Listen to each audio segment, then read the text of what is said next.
Bismillahirrahmanirrahim. Assalamualaikum warahmatullahi wabarakatuh.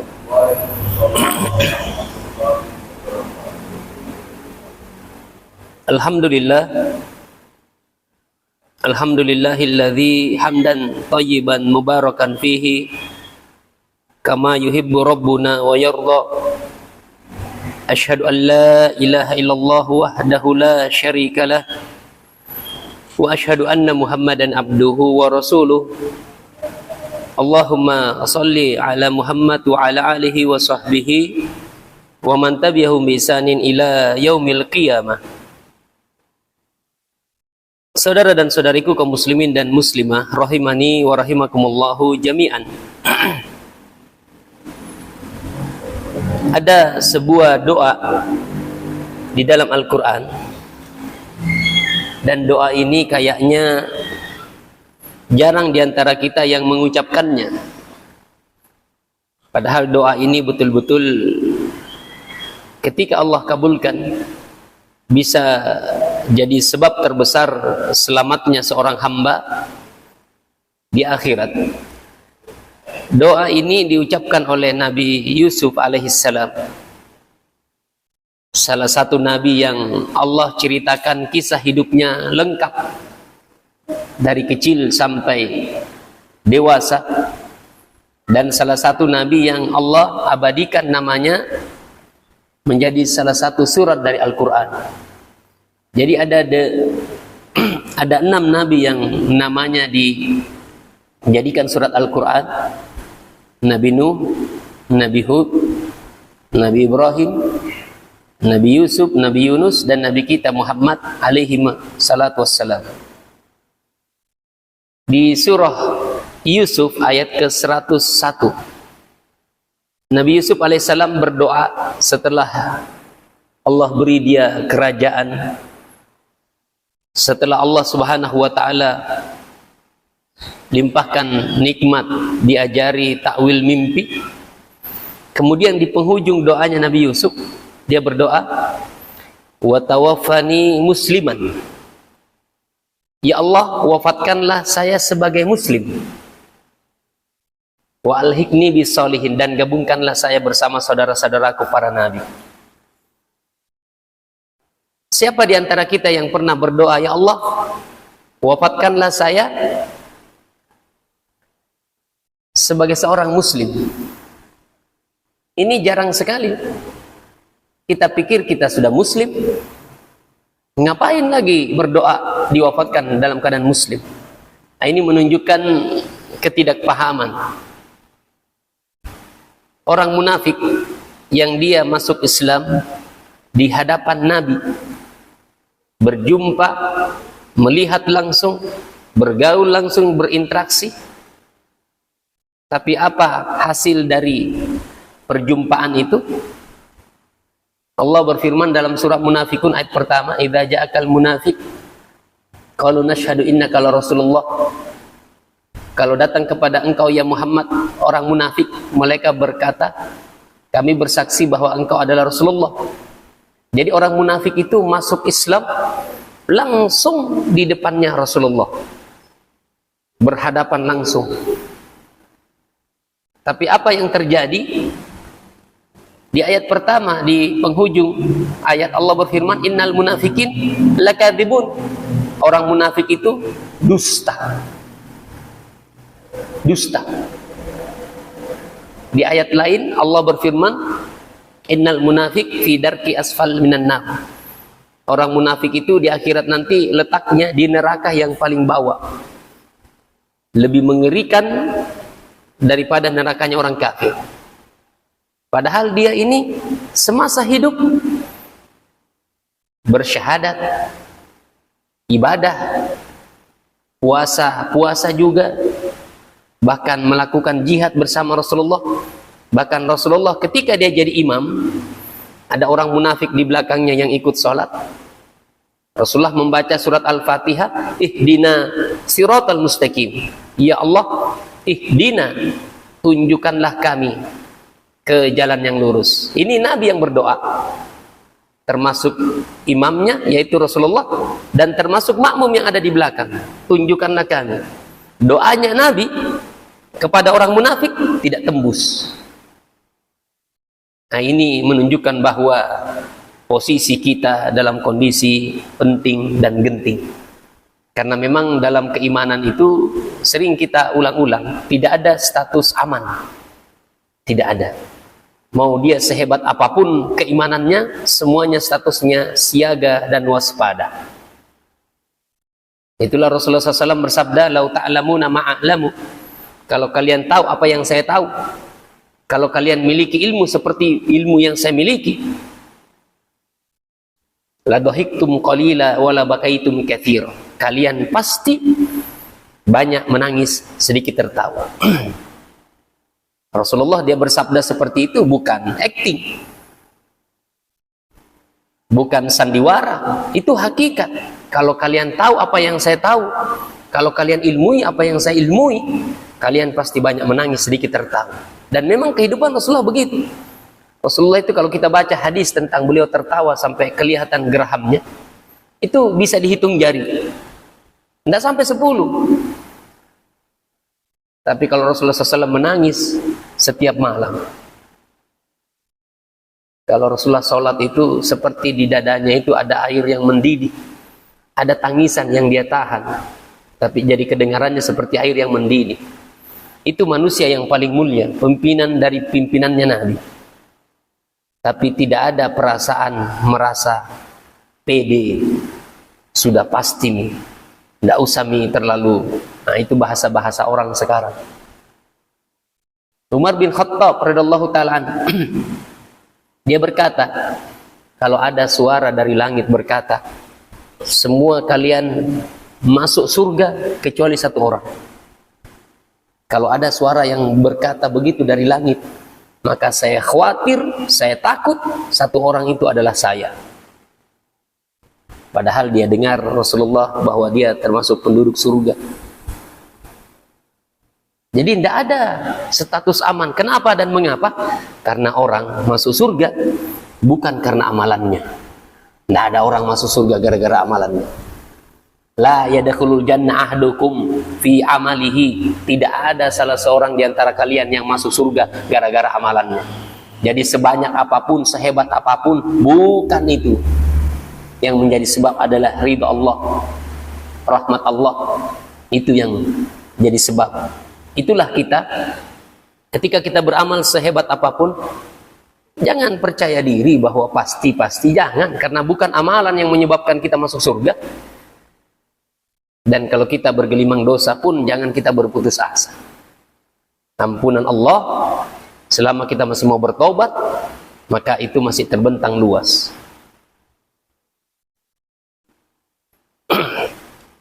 Saudara dan saudariku kaum muslimin dan muslimah, jadi syirik ini bahaya laten. Ilmu yang paling dibenci oleh iblis dan bala tentaranya adalah ilmu tauhid. Karena iblis tahu ini ilmu kalau berkembang, kalau tersebar, maka iblis semakin sedikit pengikutnya di akhirat. Tapi ini ilmu kalau disembunyikan, tidak dipopulerkan, tidak disampaikan, maka semakin banyak pengikutnya iblis yang menemani dalam kekalnya neraka. Ketika Rasulullah SAW menjelaskan tentang seorang bayi yang baru lahir menangis, karena kata Rasulullah SAW ditusuk rusuknya bayi itu oleh syaitan. Nah, itu dalam ilmu agama. Kenapa dia menangis itu bayi kalau dia lahir? Karena ditusuk rusuknya oleh syaitan. Dan itu awal genderang perang antara iblis dan anak Adam. Itu awalnya. Baru lahir belum tahu apa-apa, sudah genderang perang ditabuk.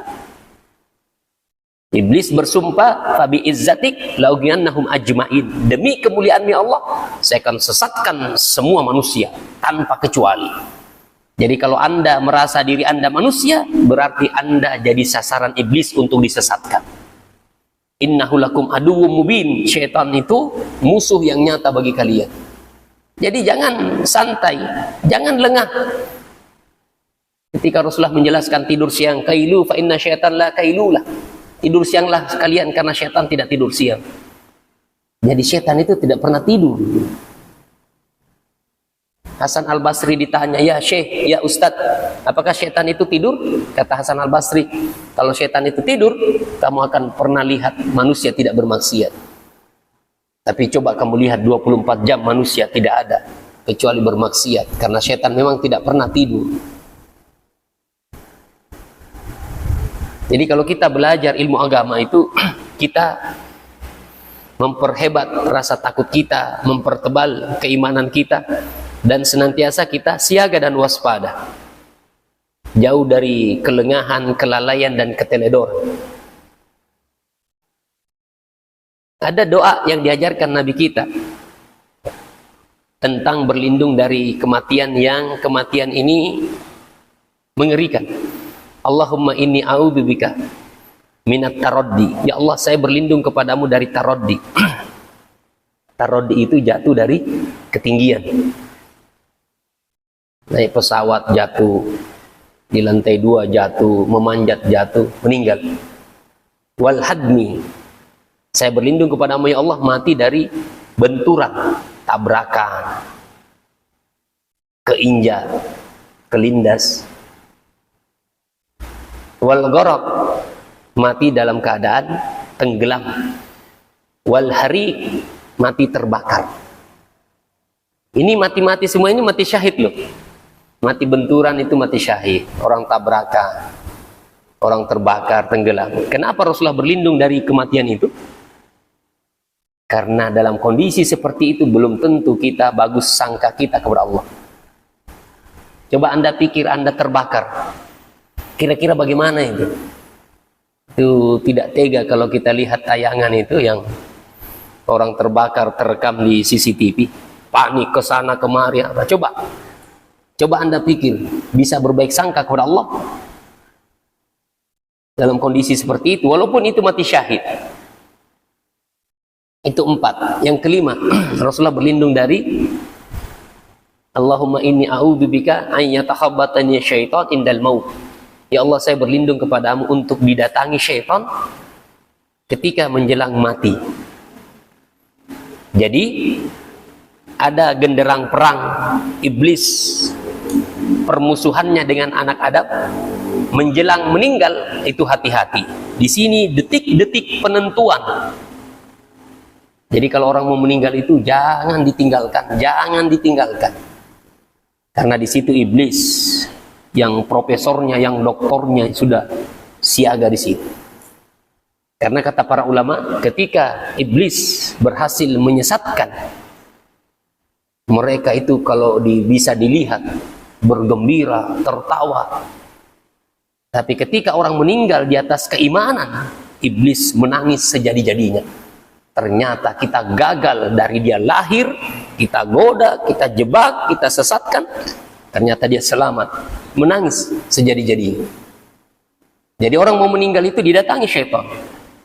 Banyak kisah-kisah para ulama yang mengatakan, diantaranya Imam Ahmad bin Hanbal, ketika didatangi iblis, iblis berkata, ya Ahmad, apa kamu sudah selamat?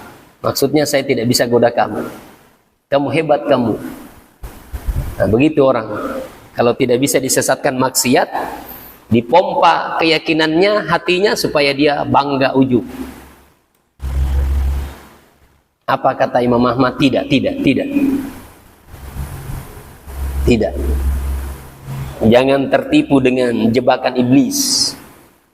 Karena kalau yakini bahwa Anda sudah selamat, justru itulah kebinasaan. Berarti Anda bangga, percaya diri, merasa hebat.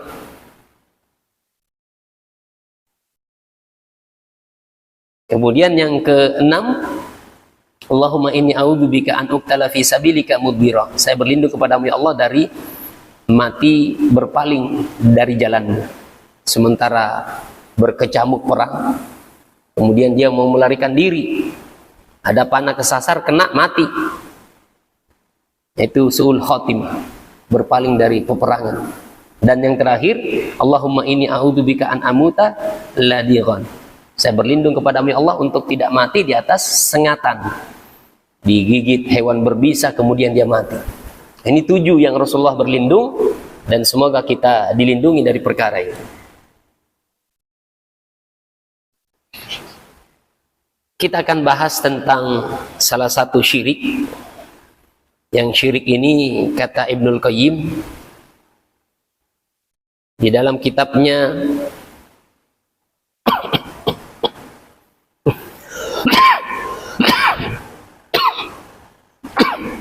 Al-Jawabul Kafi, halaman ke-115. Qala al-Imam Ibnul Qayyim rahimahullahu ta'ala, amma syirku fil irada wan niyah fadzalikal bahr. Sesungguhnya syirik yang terjadi dalam masalah tujuan dan niat seperti al-bahr, lautan samudera, alladzi la sahilalah, yang tidak ada tepinya. Ini bayangkan ini syirik seperti perumpamaannya, kata Ibnul Qayyim, seperti lautan samudera. Ini pemahaman seorang ulama yang mendalami kehebatan agama. Yang lautan itu la sahilalah, yang tidak ada tepinya, tidak ada pantainya. Wa qalla man yanju minhu. Sedikit sekali orang yang selamat darinya. Faman arada bi amalihi ghaira wajhillah nawas syai'an min ghairi taqarrub ilaihi wa talabi jaza minhu faqad asyraka fi niyatihi wa iradatihi.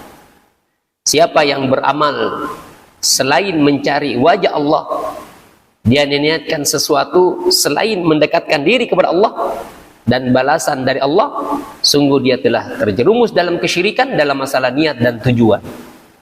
Al-ikhlas, dan ikhlas itu ay yatakhallasa lillahi fi af'alihi wa aqwalihi wa iradatihi wa niyatihi. Ikhlas itu seseorang memurnikan niatnya semata-mata untuk Allah dalam perbuatan, ucapan, niat dan tujuan. Wa hadhihi hiyal hanafiyah, atau wa hadhihi hiyal hanifiyah millata Ibrahim allati amarallahu biha ibadahu kullah. Inilah agama Nabi Ibrahim yang lurus, yang condong kepada tauhid, yang Allah perintahkan hambanya seluruhnya. Wala yakbal min ahadi ghairiha, dan Allah tidak menerima sesuatu pun selain itu. Wahiyya hakikatul Islam, dan itulah hakikatnya Islam. Allah berfirman dalam surah Al-Imran ayat ke-675, ayat ke-85, wa man yabtaghi ghairal islami dinan falan yuqbala min wa huwa fil akhirati minal khasirin. Siapa yang mencari agama selain Islam, falan yuqbala minhu, Allah tidak menerimanya, wa huwa fil akhirati minal khasirin, dan dia di akhirat termasuk orang-orang yang merugi. Wahia millatu Ibrahim alaihissalam allati man ragiba anha fahuwa minas sufaha. Itulah agama Nabi Ibrahim, yang siapa yang membencinya maka dia termasuk orang-orang yang jahil. Ayat yang dipakai para ulama ketika menjelaskan tentang syirik yang berkaitan dengan niat, surat Hud ayat ke 15 dan 16. Ini kita bahas penafsirannya, dan semoga Allah melindungi kita dari perkara tersebut. Man kana yuridul hayata dunya wa zinataha nuwaffi ilaihim a'malahum fiha wa hum fiha la yubkhasun. Ulaika alladziina laysa lahum fil akhirati illa an-nar wa habita ma sana'u fiha wa batilun ma kanu ya'malun. Man kana yuridul hayata dunya, siapa yang tujuan hidupnya untuk dunia, hati-hati. Tujuan hidup itu jangan dibikin-bikin sendiri. Tujuan hidup itu sudah ada relnya, sudah ada jalurnya. Jangan cari-cari tujuan hidup sendiri, padahal di situ Allah tidak menjelaskan dan menerangkan untuk itu Anda dicipta. Jadi mangkana yuridul hayata dunya wa zinataha, siapa yang tujuan hidupnya untuk dunia dan perhiasannya, mencari harta dan yang semisalnya, nuwaffi ilaihim a'malahum fiha wa hum fiha la yubkhasun. Kami balas amalannya di dunia, dan di dunia kami tidak rugikan dia sedikit pun. Siapa yang mau cari dunia dibalas, mau cari kesenangan, kenikmatan dunia dikasih di dunia. Ayat ke-16 Allah berfirman, ulaikal ladzina laisa lahum fil akhirah illan nar. Mereka inilah orang-orang yang tidak ada balasannya di akhirat kecuali api neraka. Wa habita ma sana'u fiha, terhapus seluruh yang dia lakukan. Wa batilun ma kanu ya'malun, dan batal apa yang dia kerjakan.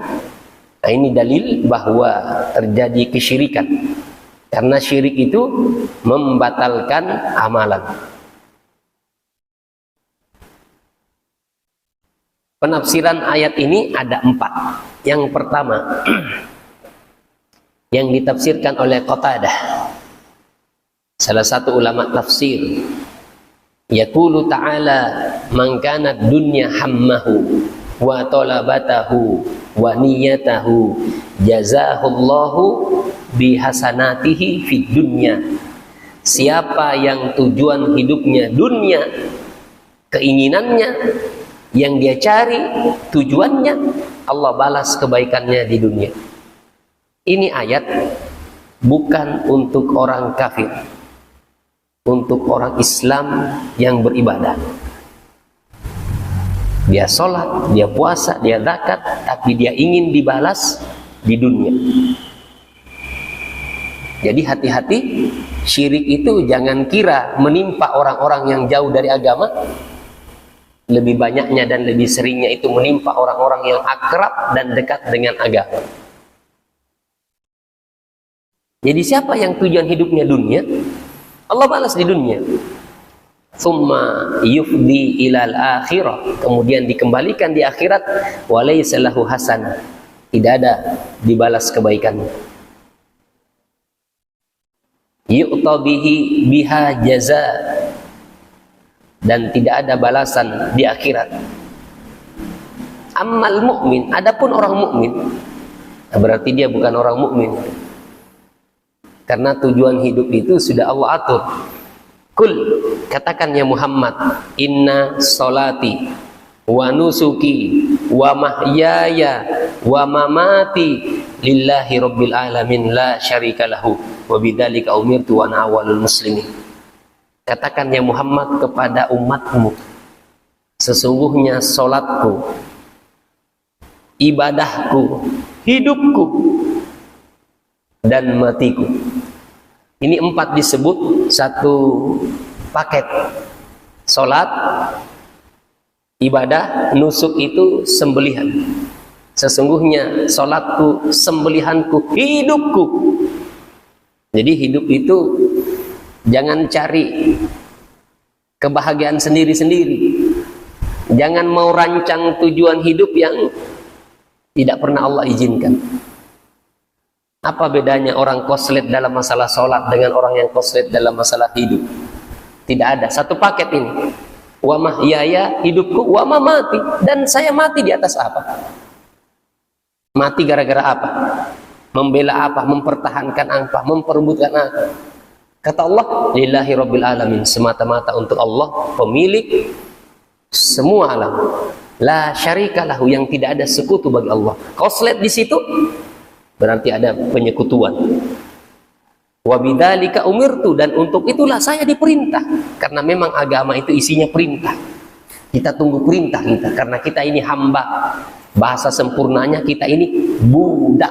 Nah, itu yang paling bagusnya. Bahasa yang paling sempurna supaya kita ini tahu diri. Tahu diri kita ini. Dari ujung kaki sampai ujung rambut. Dari lahir dan semua kenikmatan itu datangnya dari Allah, supaya kita jangan lupa. Allah yang ciptakan kita. Karena banyak orang itu dia lupa. Setelah dia lahir, Allah terima kasih nah sudah ciptakan saya, jami atur-atur saya. Saya mau begini, nah itu urusanku, jami garu-garu saya. Ada hamba-hamba yang lancang seperti ini.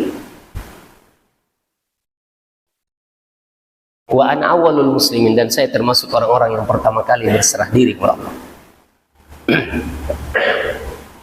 Syekh Muhammad bin Abdul Wahhab At-Tamimi rahimahullah, beliau berkata, dzakara an salaf, disebutkan dari ulama salaf, fi makna ayat, makna tentang ayat ini, anwa, jenis-jenis mimma yaf'alun nas al-yaum, yang banyak manusia lakukan di hari ini.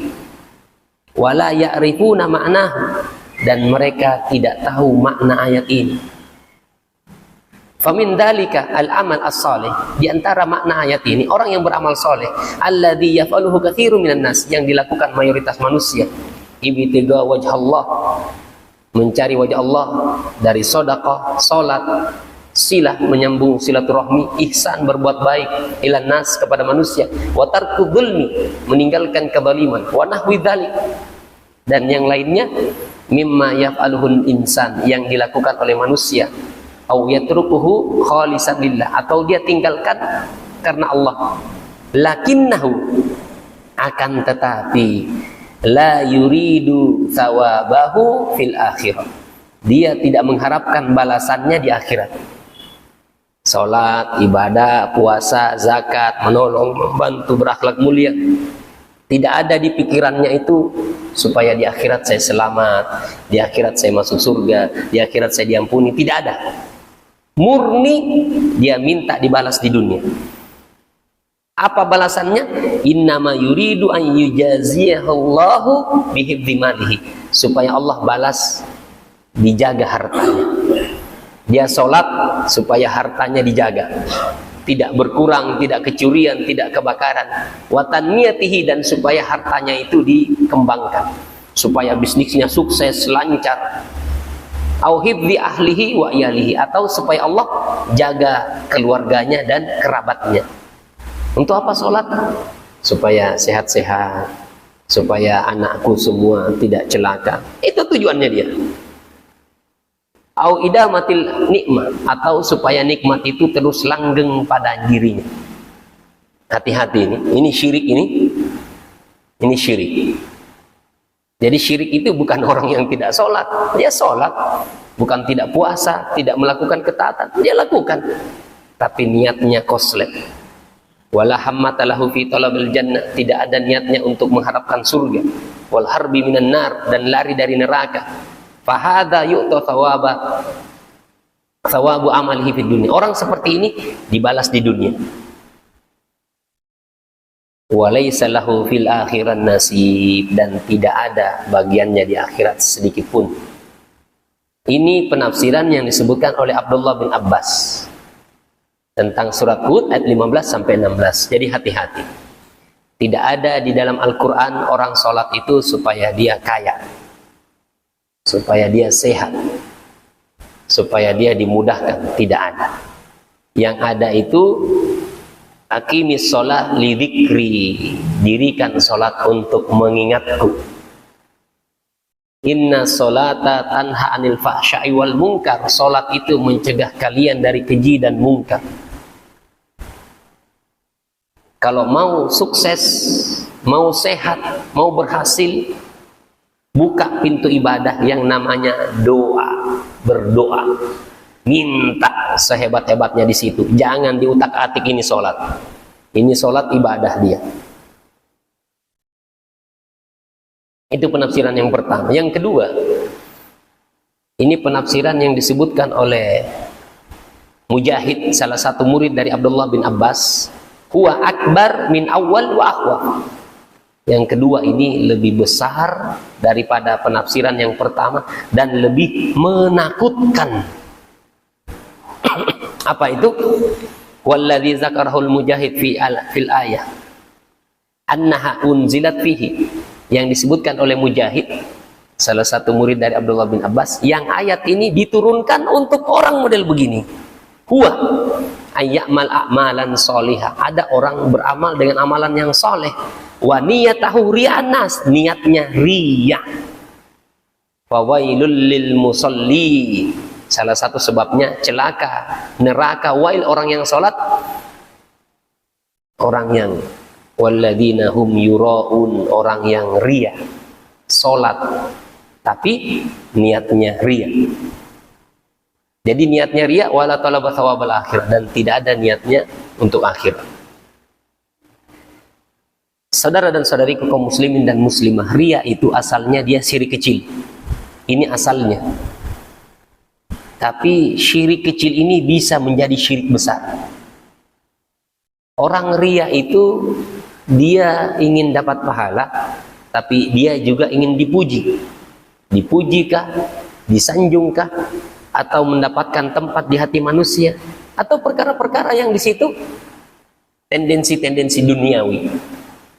Tapi orang yang riya ini, kalau dia tidak ada niatnya pahala, dia murni ibadah supaya orang puji dia, betul-betul dia sujud ini, dia ruku ini untuk si orang ini, supaya orang ini dia puji dia 100%. Ini bukan syirik kecil, ini syirkul akbar. Kalau syirik kecil itu dia mengharapkan pahala dari Allah, tapi juga mengharapkan pujian, itu namanya syirik kecil. Tapi kalau 100% murni supaya orang ini dia puji saya, dia sanjung saya, tidak peduli balasan di akhirat, tidak peduli balasan di sisi Allah, ini namanya syirkul akbar. Jadi hati-hati, karena semua syirik kecil wasilah perantara menuju syirik besar. Ikhlas itu, kita ulangi lagi, ikhlas itu semua kita bisa, semua kita mampu. Tidak ada orang yang tidak mampu ikhlas. Ingat-ingat itu. Tidak ada orang yang tidak mampu ikhlas. Itulah ikhlas Allah wajibkan di semua ibadah.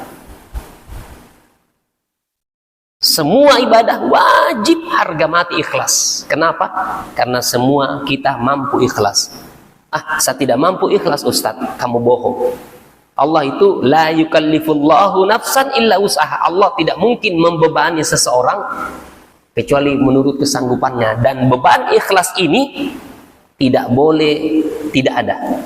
Semua ibadah, yang baru belajar kah, yang sudah lama belajar, yang masih anak muda, yang sudah tua, semuanya wajib ikhlas. Kalau tidak ada ikhlas dikali 0. Bukan hanya dikali 0, minus.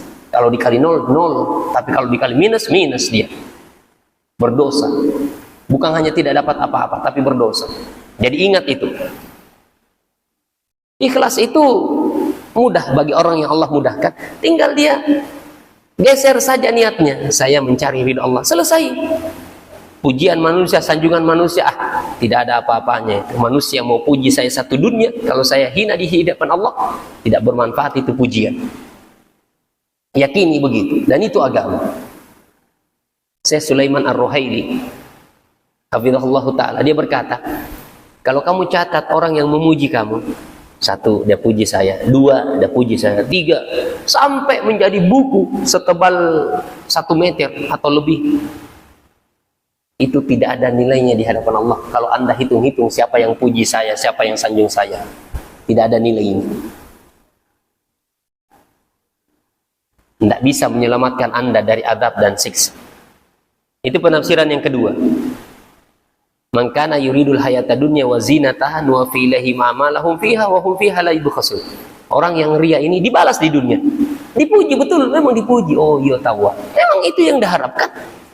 Wa fi ilaihim amalahum fiha wa hum fiha la yubkhasun. Kami balas amalannya di dunia dan kami tidak rugikan. Tambah jadi, tambah dipuji, tambah jadi. Kalau orang kita bilang makam puji, kapujian. Kalau tidak dipuji, tidak bergerak dia. Penafsiran yang ketiga ayat ini. Ayyamal a'mala sholihah yaksudu biha mal. Ada orang beramal soleh niatnya harta, seperti orang yang haji untuk dapat harta. Hati-hati ini. Au yuhajir, atau dia berhijrah untuk dapat dunia. Saya mau hijrah, kenapa? Oh, di situ saya dibantu, bisnisku lancar. Hati-hati, hijrah itu pahala, ibadah. Kalau dunia, kesyirikan. Atau imra'atun yatazawwajuha, atau dia mau dapat perempuan yang dia mau nikahi. Saya mau hijrah supaya nanti saya dapat perempuan.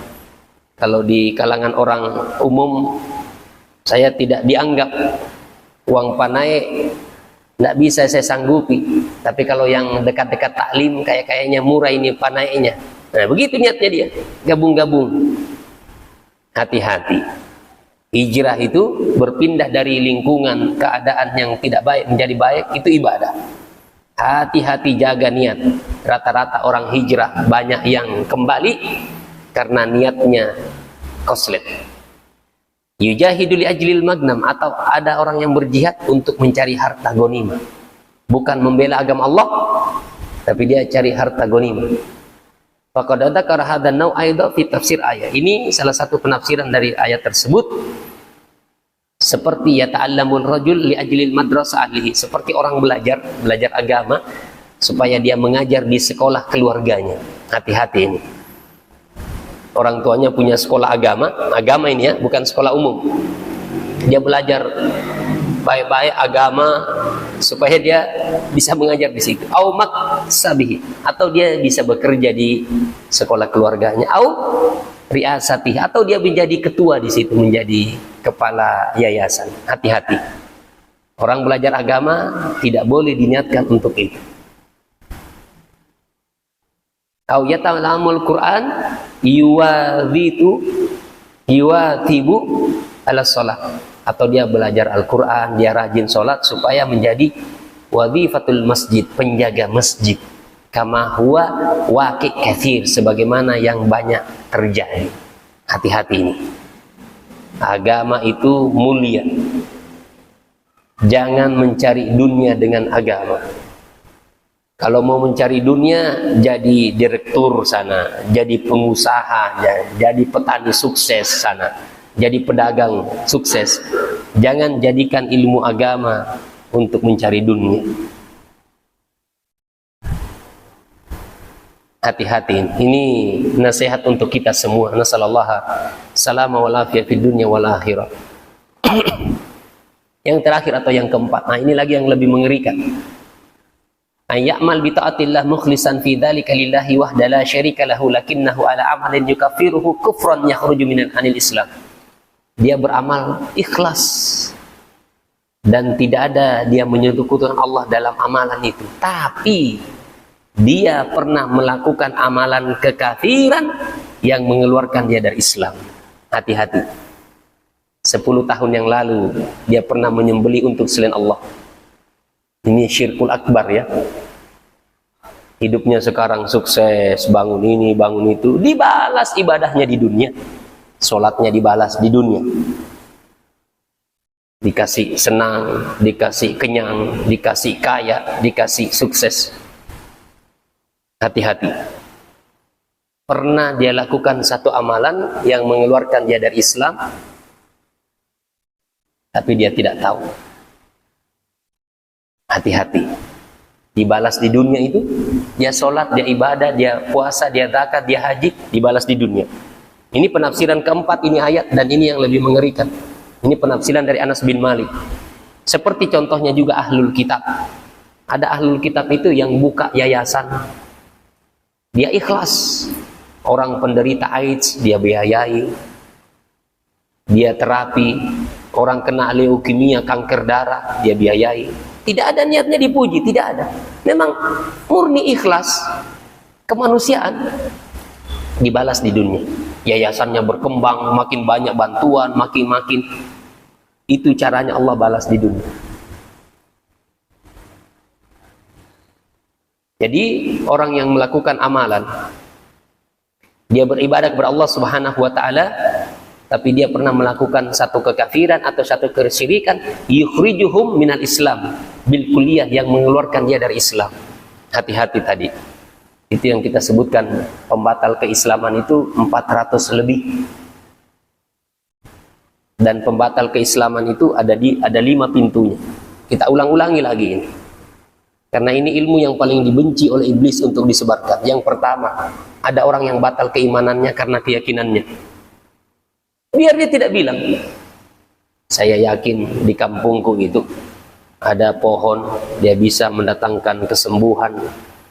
Kalau tidak begini-begini, dia bisa mendatangkan kecelakaan. Nah, ini pembatal. Berarti ada pencipta, ada yang mendatangkan manfaat dan mudarat selain Allah. Biar dia tidak bilang, biar dia sholat, dia puasa, kerjakan saja. Tapi keyakinannya sudah bertabrakan dengan Al-Quran. Hati-hati ini, dan keyakinan ini tidak terhingga. Itulah ada ulama yang bilang sampai ribuan itu pembatal keislaman. Ada yang menurunkan hujan selain Allah, ada yang memberikan rezeki selain Allah, ada yang menghidupkan, mematikan, menyembuhkan, menyelamatkan. Kapan diberikan untuk selain Allah? Selesai, walaupun dia tidak bilang. Jadi belajar akidah itu diulang-ulang terus. Kita ini tiap hari kerja, rezeki kita kadang-kadang kan kita keyakinannya agak timbul tenggelam. Hati-hati itu. Hati-hati. Allah memiliki nama dan sifat Ar-Razzaq, yang maha pemberi rezeki. Tidak ada yang bisa memberikan rezeki kecuali Allah. Walaupun Anda kerja, Anda begini-begini, semua itu dengan sebab-sebab Allah yang takdirkan. Jangan bilang ini, itu bahaya. Tidak ada yang menyembuhkan di dunia ini kecuali Allah. La syifa'a illa syifa'u. Tidak ada kesembuhan ya Allah kecuali kesembuhan yang datangnya darinya. Hati-hati begini, hati-hati. Jadi akidah itu betul-betul dikokohkan, jangan sampai harga terpleset. Karena ini kalau dia koslet sedikit, membahayakan masa depan. Jadi dia melakukan ketaatan, yuriduna biha thawaballah fil daril akhirah. Dia harapkan balasan di akhirat supaya masuk surga. Lakinnahum ala a'mal tukhrijuhum minal Islam. Tapi dia pernah melakukan satu amalan yang mengeluarkan dia dari Islam.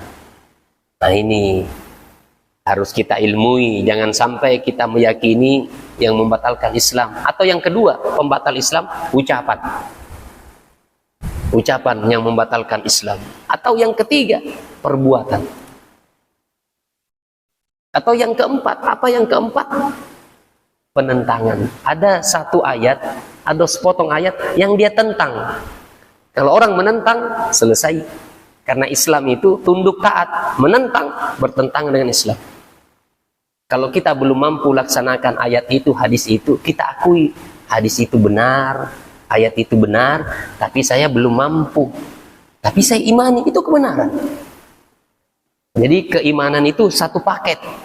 Jangan ada yang mau diterima, jangan ada yang mau ditolak. Bahaya yang begitu-begituan. Imani saja, imani saja. Kalau kita mampu, alhamdulillah kita kerjakan. Kalau tidak, kita berdoa mudah-mudahan Allah beri saya kemampuan. Kalau ada teman kita yang sudah melakukannya, kita bersyukur, alhamdulillah ada saudaraku yang melakukan itu. Jangan dibenci, jangan dijengkel, padahal ajaran Islam yang dia kerjakan. Hati-hati. Karena tidak mungkin orang Islam itu dia tentang, dia benci, dia jengkel ajaran agama. Tidak mungkin itu. Kalau ada yang dia jengkel, hati-hati. Ini salah satu pintu yang besar yang menggugurkan keimanan. Dan yang terakhir, keraguan. Nah, betulkah itu ada malaikat mungkar dan nakir? Jangan-jangan Ustaz kasih takut-takut di kita. Jangankan tidak yakin, ragu saja, selesai. Nah, betulkah nanti di akhirat itu katanya matahari 1 mil atau 1 jengkal dari atas kepala? Kayaknya ini. Ragu saja, selesai, apalagi tidak yakin. Betulkah nanti kita dihisab? Betulkah kalau kita ghibah orang itu nanti kita dipertemukan? Betulkah kalau kita ambil barangnya orang itu nanti di akhirat kita akan ganti dengan pahala? Pertanyaan begitu menunjukkan keraguan. Ini hati-hati saudaraku. Jadi kata Syekh bin Baz, orang masuk Islam itu melalui satu pintu. Apa pintunya? 2 kalimat syahadat. La ilaha illallah Muhammad Rasulullah. Itu masuk pintu Islam. Keluar dari Islam ada 5 pintunya dia. Ada 5. Jadi lebih banyak orang keluar. Jadi dia melakukan amalan yang mengeluarkan dia dari Islam, dan ini menyebabkan dia terhalang semua amalannya. Ini yang disebutkan oleh Imam Malik, Anas bin Malik dan yang selainnya. Sebagai penutup, saudara dan saudariku, orang yang keislaman dan keimanannya batal itu sama seperti orang non-muslim yang beramal. Ada non-muslim dia beramal, dia puasa, dia salat, dia zakat, dia haji, diterima? Tidak diterima. Kenapa? Karena dia non-muslim. Sama hukumnya dengan orang yang pernah Islam dan batal Islamnya, tidak ada beda. Orang salat, dia tidak wudhu, 1000 rakaat dia salat, tidak ada yang Allah terima. Sama hukumnya dengan orang yang salat pernah wudhu tapi batal wudhunya. Dia sudah wudhu tapi dia buang angin, dia wudhu lagi, biar nih, kan Allah maha mengetahui, saya malas bela dingin. Salat nih kali 0. Nah itu hati-hati ya. Ini yang bisa kita sampaikan, kita ingatkan ini mumpung kita masih di dunia, masih bisa tolong menolong. Kalau di alam kubur tidak ada, di akhirat tidak ada. Selamatkan diri masing-masing. Hasan Al-Basri berkata, kita berteman dengan orang yang menakut-nakuti kita sampai di akhirat kita mendapatkan keselamatan, lebih baik, lebih utama daripada kita berteman dengan orang yang mengiming-iming kita sampai di akhirat ternyata kita ketakutan. Jadi lebih baik kita tinggal berteman dengan orang yang menakut-nakuti kita dan apa yang dia takutkan itu ilmiah, daripada kita diiming-iming, enggak apa-apa, Allah itu maha pengampun, begini. Nah itu yang bahaya. Ini yang bisa kita sampaikan, saudara dan saudariku. Masih banyak perkara yang mengerikan kalau kita mau jelaskan dalam agama. Kita bicara ini, sekarang ada orang disiksa. Ada orang disiksa di alam kubur ini, hanya kita tidak dengar. Gara-gara apa disiksa? Gara-gara miskin? Bukan gara-gara miskin. Tidak ada ayat hadis yang karena miskin dia disiksa, tidak ada. Gara-gara jelek, gara-gara tidak menikah, bukan. Gara-gara kedurhakaan, kemaksiatan. Apa yang dibikin Fir'aun sekarang? Berteriak dengan seluruh bala tentaranya yang dia pamerkan. Itu raja loh itu. Apa yang dirasakan Namrud sekarang? Apa yang dirasakan sekarang soal Fir'aun, Qarun, Abu Jahal, Abu Lahab? Padahal dia pernah hidup tapi cuma berapa tahun, tapi disiksa sudah ribuan tahun sampai sekarang. Gara-gara apa itu? Gara-gara yang kita bahas tadi. Jadi jangan main-main saudaraku, jangan main-main. Saya sampaikan ini karena saya cintai diriku seperti saya cintai Anda. Saya ingin saya selamat di dunia, di alam barzah dan di akhirat. Seperti itu juga saya inginkan saudara-saudara. Ini yang bisa kita sampaikan, lebih dan kurangnya mohon dimaafkan. Kalau ada yang benar itu datang dari Allah, dan kalau ada yang salah saya bertaubat, beristighfar kepada Allah Subhanahu wa taala, dan semoga Allah Subhanahu wa taala mengumpulkan kita di atas keimanan dan keislaman. Semoga Allah Subhanahu wa taala mempersaudarakan kita di dunia ini dan sampai di akhirat kita bersaudara di dalam surga yang penuh dengan kenikmatan. Amin ya rabbal alamin. Allahumma taqabbal minna innaka antas sami'ud du'a. Kita tutup dengan doa kafaratul majlis. Subhanakallahumma bihamdika asyhadu an la ilaha illa anta astaghfiruka wa atubu ilaik. Assalamualaikum warahmatullahi wabarakatuh.